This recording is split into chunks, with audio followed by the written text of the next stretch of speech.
how can accountants also help self-employed borrowers, whether it's for a buy-to-let, a commercial loan, or a mortgage? Well, I think, again, it starts with the communication. So a lot of the time, the accountant will be contacted either by the broker or the client. I need a reference. I need it today. If I don't get it today, I can't get a mortgage, and you've ruined my whole life.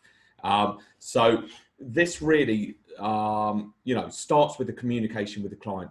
Clients need to be talking to the accountant about what they're thinking. I want to move home. I want to buy a buy-to-let. And we can then start to talk about the information that we will need to generate with them for the lender. And so there's a responsibility from the client to be talking to the accountant at a very early stage. And then with that, we have to bridge the gap as well, where we're talking to the lenders and we understand the type of package that they are looking to receive. So it's no longer the last 2 or 3 years tax returns, last 2 or 3 years accounts. That's a given. That could be turned around quickly. But what can we do to help support the application? So a lot of owner-managed businesses, self-employed people, will not be working with technology in terms of the likes of Sage, Xero, QuickBooks. But within that, if we could get people onto a technological platform, then we can help to project the future and what the next 12, 24 months looks like by using other integrated packages that work with the likes of Xero and QuickBooks and Sage to produce a forecast that has sensitivities in it as well. Because the key here is for us to make lives easier for the underwriter so that the questions that come back are limited. And we can do that by bridging the gap, by speaking to the client saying, this is what you need to give us. This is the ammunition that we need. And then by speaking to the lender, we will understand how we can package this up to give them the best chance of success and also cut down the time and inefficiencies in the process.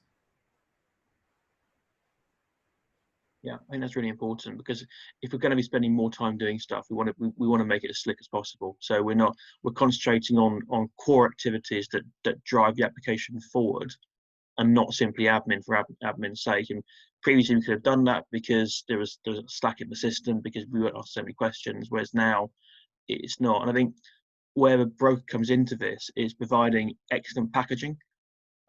Is when the application is submitted, the lender gives you a list of things that they want to see to start with, making sure that everything is on that list, and we're not sending through an application with bank statements missing or no tax calculation or overview, because that in the end is not appropriate. And I think it's where brokers need to educate the client to say, well, look, I know you're desperate for it, I know you want to move forward as quickly as possible, and we need this offer out fast, but I need from you this long list of things. If I haven't got this, I'm not going to submit it, because it's just going to delay.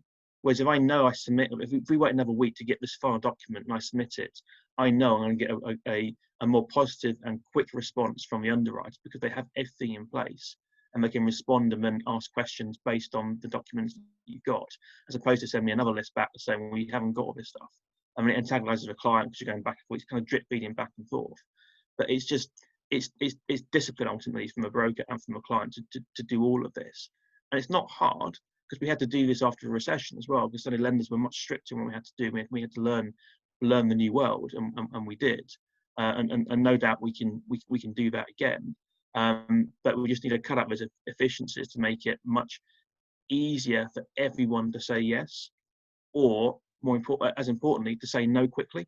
The last thing you want is to drag it out and have a no after 3 weeks. We want to know immediately. And if we've got the documents in place, we can just say, look, this isn't for us, fine. As opposed to, leaving everybody else on and then find that one key document we didn't have at the start actually negates the entire process.